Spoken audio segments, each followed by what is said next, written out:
René Guénon, le symbolisme de la croix. Chapitre 17. L'ontologie du buisson ardent. Nous pouvons encore préciser la signification du dédoublement du point par polarisation, tel que nous venons de l'exposer, en nous plaçant au point de vue proprement ontologique, entre guillemets, et, pour rendre la chose plus aisément compréhensible, nous pouvons envisager tout d'abord l'application du point de vue logique et même simplement grammatical. En effet, nous avons ici trois éléments, les deux points et leur distance. Et il est facile de se rendre compte que ces trois éléments correspondent très exactement à ceux d'une proposition. Les deux points représentent les deux termes de celle-ci, et leur distance, exprimant la relation qui existe entre eux, joue le rôle de la copule, entre guillemets, c'est-à-dire de l'élément qui relie les deux termes l'un à l'autre.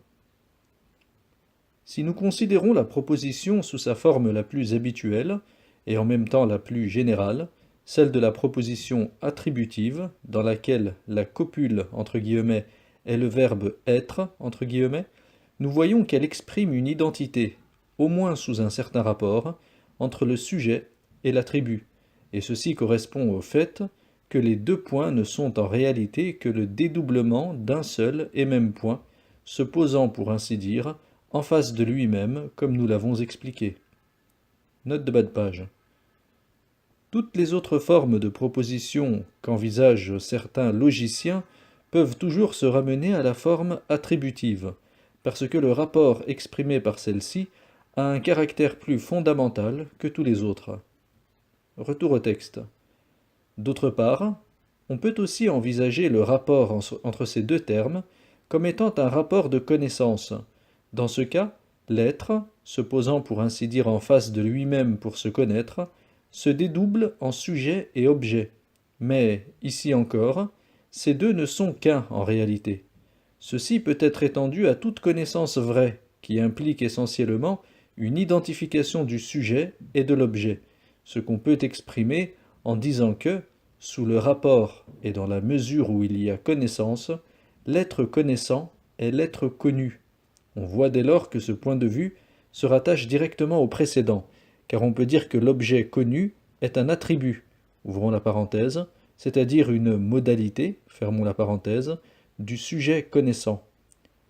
Si maintenant nous considérons l'être universel, qui est représenté par le point principiel dans son indivisible unité, dont tous les êtres, en tant que manifestés dans l'existence, ne sont en somme que des participations entre guillemets, nous pouvons dire qu'il se polarise en sujet et attribut sans que son unité soit affectée, et la proposition, dont il est à la fois le sujet et l'attribut, prend cette forme. L'être est l'être, entre guillemets. C'est l'énoncé même de ce que les logiciens appellent le principe d'identité, entre guillemets.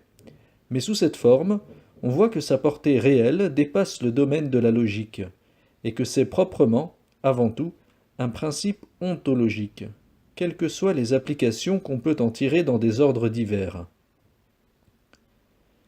On peut dire encore que c'est l'expression du rapport de l'être comme sujet, ce qui est, entre parenthèses, à l'être comme attribut, ce qu'il est, entre parenthèses, et que, d'autre part, l'être sujet étant le connaissant et l'être attribut ou objet, entre parenthèses, le connu, ce rapport est la connaissance elle-même, mais, en même temps, c'est le rapport d'identité.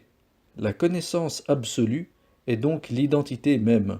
Toute connaissance vraie, en étant une participation, implique aussi identité dans la mesure où elle est effective. Ajoutons encore que le rapport n'ayant de réalité que par les deux termes qu'il relie, et ceci n'étant qu'un, les trois éléments, ouvrons la parenthèse, le connaissant, le connu et la connaissance, fermons la parenthèse, ne sont véritablement qu'un. C'est ce qu'on peut exprimer en disant que, ouvrons les guillemets, l'être se connaît soi-même par soi-même, fermons les guillemets. Note de bas de page. Voir ce que nous avons dit sur le ternaire Shachchidananda, dans L'homme et son devenir selon le Vedanta, chapitre 14, troisième édition. Deuxième note de bas de page. Dans l'ésotérisme islamique, on trouve aussi des formules telles que celle-ci. Ouvrons les guillemets. Allah a créé le monde de lui-même, par lui-même, en lui-même. Fermons les guillemets. Ou, ouvrons les guillemets, il a envoyé son message de lui-même, en lui-même, par lui-même. Fermons les guillemets.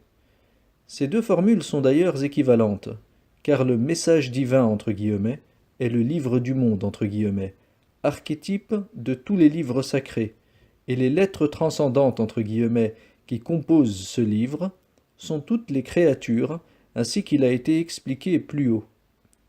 Il en résulte aussi de là que la science des lettres entre guillemets, ilm al-huruf entre parenthèses, entendue dans son sens supérieur, est la connaissance de toute chose dans le principe même, en tant qu'essence éternelle, dans un sens que l'on peut dire moyen, c'est la cosmogonie.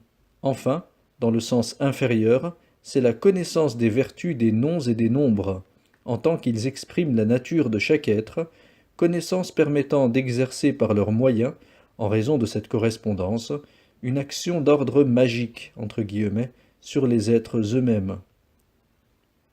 Retour au texte.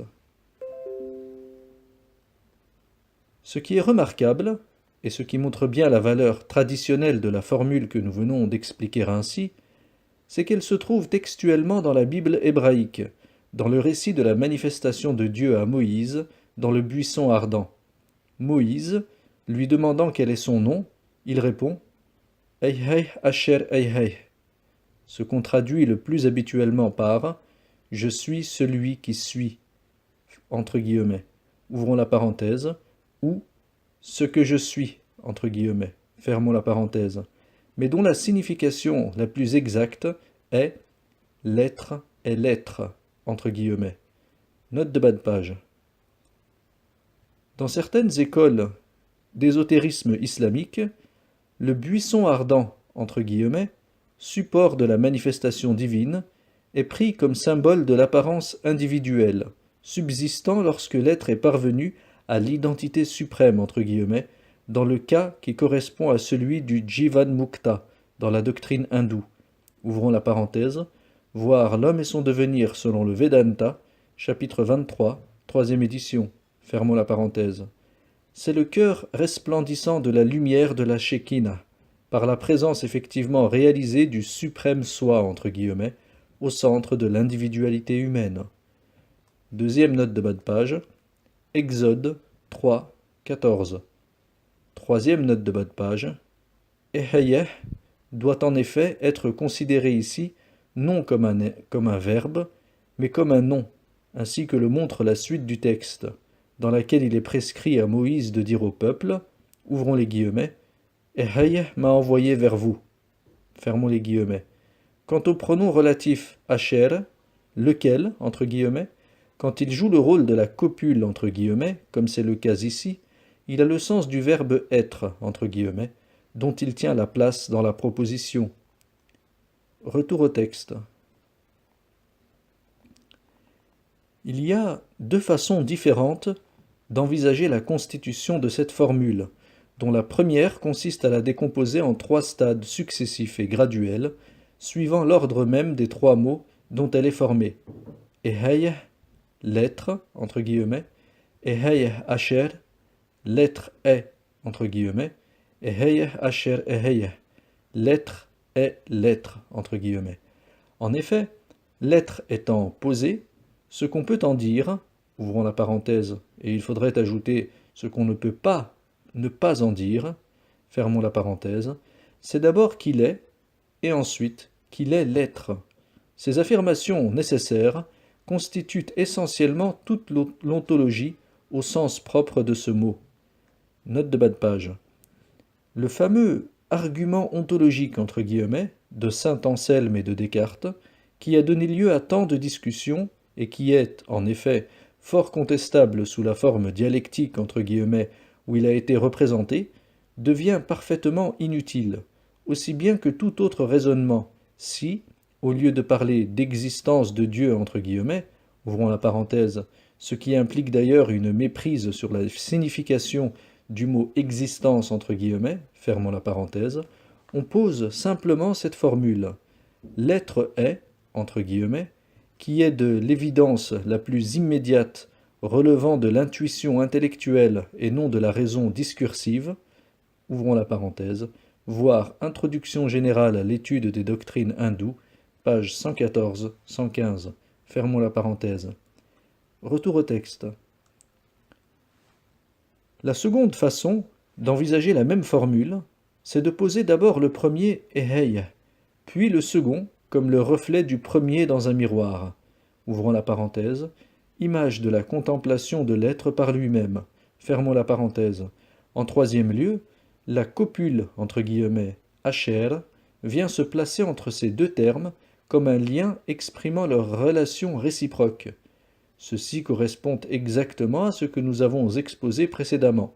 Le point, d'abord unique, puis se dédoublant par une polarisation qui est aussi une réflexion, et la relation de distance, ouvrons la parenthèse, relation essentiellement réciproque, fermons la parenthèse, s'établissant entre les deux points par le fait même de leur situation, l'un en face de l'autre. Note de bas de page. Il est à peine besoin de faire remarquer que, les hey hébraïques étant l'être pur, le sens de ce nom divin s'identifie très exactement à celui de l'Ishwara, de la doctrine hindoue, qui contient semblablement en lui-même le ternaire Shashchidananda.